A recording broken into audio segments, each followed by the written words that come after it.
शेतकरी मित्रांनो नमस्कार. मी ॲग्रिकॉस पांडुरंग अंकुश रावतावरे पुन्हा एकदा स्वागत करतो तुमचं आपल्या कृषीवे चॅनलच्या नव्या शेतीविषयक व्हिडिओमध्ये. शेतकरी मित्रांनो, उन्हाळ्याची सुरुवात झाली की आपले जे काही शेतकरी बंधू आहे वेगवेगळे जे काही प्रकारचे पीक हे जे काही पीक आहे त्यांची लागवड ही आपल्या वावरामध्ये करतात. मग त्याच्यामध्ये खरबूज असेल, टरबूज असेल, वांगी, भेंडी, काकडी, खिरा, त्याचबरोबर जे काही फळबाग आहे फळबागाचे सुद्धा बार हे आंब्या बार हे धरलेले असतात. मग मोसंबीचा आंब्या बार असेल, पेरूचे सुद्धा सेटिंग अवस्था चालू असते, डाळिंबाची सुद्धा आंब्या बार हा धरलेला असतो. मित्रांनो, पण काय होतं कधी कधी फळबागामध्ये नाही पण हे जे काही काकडी, खिरा, टरबूज, खरबूज, भेंडी, मिरची, टोमॅटो हे जे काही पीक आहे यांच्यामध्ये आपल्याला सर्वात जी काही समस्या जाणवती ती म्हणजे आपलं पीक हे कोमजलेलं असतं किंवा पिकामध्ये जे काही तजलेजारपणा असायला पाहिजे तो नसतो. पीक हे कमी वाढतं, पिकाची म्हणाव तशी वाढ होत नाही. ज्या स्टेजमध्ये शाकीय अवस्थेमध्ये जितक्या दिवस शाकीय अवस्था असते त्यामध्ये जितकी व्हेजिटेटिव्ह ग्रोथ आपल्या पिकांना व्हायला पाहिजे तितकी होत नाही. त्याच्यामुळं आपल्या उत्पन्नात मोठा फटका त्या ठिकाणी बसू शकतो. तर मित्रांनो, या व्हिडिओमध्ये आपण 3 असे बेस्ट टॉनिक बघणार आहोत. त्याच्यामुळं आपल्या पिकांची वाढ तर होणारच आहे पण आपल्या पिकामध्ये रोगप्रतिकार शक्ती वाढून त्या ठिकाणी आपल्या उत्पन्नात सुद्धा भर हा पडणार आहे. तर मित्रांनो, हे 3 प्रकारचे टॉनिक कोणते, ते आपण कधी वापरायचे, कोणते वापरायचे आणि त्याचबरोबर आपण एक घरगुती असा प्रोडक्ट या व्हिडिओमध्ये सांगणार आहोत. तो जर आपण आपल्या पिकामध्ये आठवड्यातून जर एकदा वापरला तर त्या ठिकाणी तुम्हाला कोणतेही केमिकल प्रोडक्ट वापरायची गरज नाही. त्या प्रोडक्टमुळं तुमच्या पिकामध्ये कॅल्शियमची कमतरता दूर होणार आहे. त्याचबरोबर पिकामध्ये वेगवेगळ्या प्रकारची जे काही कमतरतेची लक्षणे आपल्या पिकामध्ये दिसते ती कमी होणार आहे व त्याचबरोबर आपलं पीक रोगांना व किडींना कमी बळी पडणार आहे. तर मित्रांनो, ही सर्व माहिती बघण्यासाठी तुम्ही जर आपल्या चॅनलला सबस्क्राईब केलं नसेल तर चॅनलला सबस्क्राईब करून पेजला फॉलो करायला अजिबात विसरू नका. शेतकरी मित्रांनो, टॉनिक म्हणलं की आपल्याला लक्षात येतं की आपण वेगवेगळ्या प्रकारचे टॉनिक वापरतो. मग त्याच्यामध्ये इसाबियान असेल, ॲम्बिशन असेल, सागरिका असेल किंवा अन्य जे काही टॉनिक आहे त्यांचा वापर करतो. पण मित्रांनो, आपण जे काही 3 टॉनिक हे सांगणार आहोत ते एकदम बेस्ट टॉनिक आहे आणि ते फक्त आणि फक्त उन्हाळ्यामध्ये पिकांना हिरवेगार करण्यासाठी, त्याचबरोबर आपल्या पिकांना स्ट्रेस रिलीज करण्यासाठी, स्ट्रेसच्या बाहेर काढण्यासाठी आपण त्या ठिकाणी ते टॉनिक हे स्पेशली डिझाईन हे केलेलं आहे. तर मित्रांनो, त्यामधलं ते टॉनिक कोणते आहे? मित्रांनो, त्यातलं सर्वात महत्त्वाचं जे काही पहिलं जे काही टॉनिक आहे ते म्हणजे फंटॅक प्लस. मित्रांनो, हे जे काही फंटॅक प्लस जे काही टॉनिक आहे हे आपण आपल्या पिकांमध्ये फवारणीद्वारे त्याचा वापर करू शकतो. मित्रांनो, एकदा जर आपण आपल्या पिकावरती फंटॅक प्लसचा जर वापर केला तर त्या ठिकाणी आपल्या पिकांची जी काही व्हेजिटेटिव्ह ग्रोथ ही सर्वात जास्त होणार आहे. मित्रांनो, फंटॅक प्लस वापरत असताना आपल्याला एक काळजी घ्यायची आहे.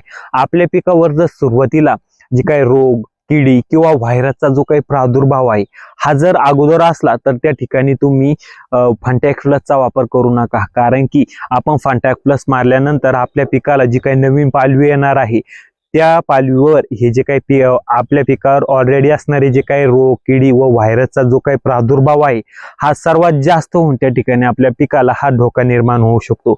त्याच्यामुळं आपण ह्या टॉनिकचा वापर करण्या अगोदरच त्या ठिकाणी आपल्या पिकाला रोगमुक्त बनवा.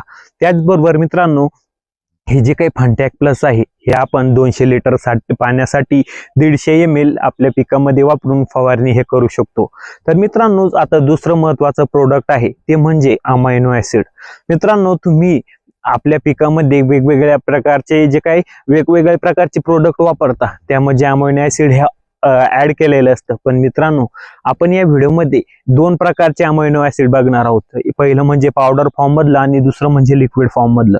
मित्रांनो, तुम्ही जर तुमच्या पिकामध्ये अमायनो ॲसिडचा जर उपयोग केला तर त्या ठिकाणी आपले जे काही पीक आहे त्याची मुळीची वाढ एकदम व्यवस्थित होणार आहे. कोणत्याही पिकामध्ये जर मुळीची वाढ ही व्यवस्थित झाली तर त्या ठिकाणी नक्कीच वरती शाकीय वाढ तर होणारच आहे व पिकांना फुलधारणा आणि फळधारणा सुद्धा व्यवस्थित होणार आहे. मित्रांनो, हे अमायनो ऍसिडच म्हणजे पिकामध्ये प्रोटीनचं काम करतं.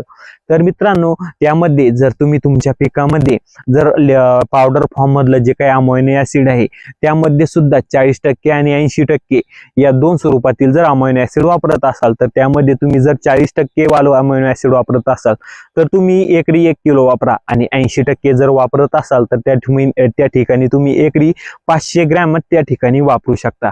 मित्रांनो, आता सर्वात महत्वाचं म्हणजे लिक्विड फॉर्म मधले अमायनो ऍसिड. मित्रांनो, लिक्विड फॉर्म मधले जे काही दोन अमायनो ऍसिड मधले जे काही प्रोडक्ट हे आपण आपल्या पिकामध्ये वापरू शकतो. मग ते फवारणीद्वारे सुद्धा वापरू शकतो आणि ड्रीपद्वारे सुद्धा वापरू शकतो. तर मित्रांनो, त्यातलं जे काही पहिलं आहे ते म्हणजे ईशा बियाण आणि दुसरं आहे ॲम्बिशन. मित्रांनो, या दोन्हीपैकी तुम्ही कोणतंही एक प्रोडक्ट त्या ठिकाणी एक फवारणीद्वारे वापरू शकता किंवा ड्रीपद्वारे वापरू शकता. मित्रांनो, तुम्ही जर तुमच्या पिकामध्ये 25 ते 30 दिवस लागवडीनंतर 25 ते 30 दिवसानंतर जर अमायनो ऍसिडचा वापर केला तर त्या ठिकाणी तुमच्या पिकामध्ये शेवटपर्यंत कोणत्याही जी काही स्ट्रेस असतो आपल्या पिकांना तो स्ट्रेस येणार नाही व आपल्या पिकाची जी काही गुणवत्ता ही वाढणार आहे. तर मित्रांनो, हे झाले 2 प्रोडक्ट.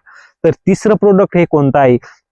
मित्रांनो, तिसरं जे काही प्रोडक्ट आहे आपण प्रत्येक शेतकऱ्यांनी जे काही प्रोडक्ट हे वापरलेलं आहे, पण आपल्याला माहित नसतं की ते प्रोडक्ट जर आपण उन्हाळ्याच्या पिकामध्ये वापरलं त्याचे एवढे जबरदस्त रिझल्ट त्या ठिकाणी येतात. तर मित्रांनो, तिसरे जे काही प्रोडक्ट आहे ते म्हणजे नायट्रोबेन्झिन.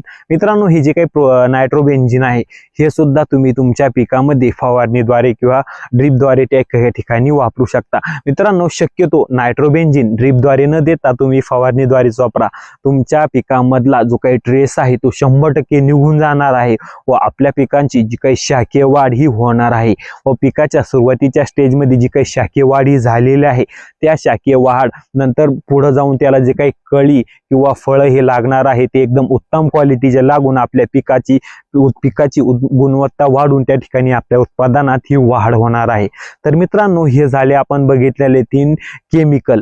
तर मित्रांनो, सर्वात महत्वाचं जे काही शेवटचं आहे ते आपण आपल्या घरामध्ये कंटिन्यू वापरतो. तर मित्रांनो, आपल्या पिकामध्ये जर आपल्याला स्ट्रेस अवस्था ही दिसून आली किंवा एखादं झाड हे पिवळं पडलेलं दिसलं किंवा वेल हे कोमजलेले दिसले, त्यामध्ये आपल्याला वाटलं की नाही गड्या आपलं पीक हे स्ट्रेसमध्ये चाललंय, तर त्या ठिकाणी तुम्ही आठवड्यातून एकदा जर 4 ते 5 लिटर देशी गाईचं जे काही दूध आहे याचा वापर जर ड्रीपद्वारे केला तर त्या ठिकाणी तुमच्या पिकामध्ये कोणत्याही प्रकारचा जो काही स्ट्रेस आहे तो 100% हा निघून जाईल व आपल्या पिकाची जी काही वाढ व ग्रोथ, व्हेजिटेटिव्ह ग्रोथ ही एकदम सुंदर त्या ठिकाणी होणार आहे. तर मित्रांनो, या व्हिडिओमध्ये आपण 3 प्रकारचे जे काही केमिकल टॉनिक बघितले आणि हे चौथा आपला म्हणजे देशी गाईचं दूध. तर मित्रांनो, तुम्ही तुमच्या पिकामध्ये शाकीय वाढ करण्यासाठी किंवा स्ट्रेस रिलीज करण्यासाठी कोणत्या टॉनिकचा वापर करता किंवा कोणते जे काही असे प्रोडक्ट आहे त्यांचा वापर करता मला कमेंटमध्ये नक्की सांगा. व तुम्हाला जर व्हिडिओ आवडला असेल तर व्हिडिओला लाईक करा. हा व्हिडिओ आपल्या इतर शेतकरी बांधवांना शेअर करून चॅनलला सबस्क्राईब व पेजला फॉलो करायला अजिबात विसरू नका. धन्यवाद.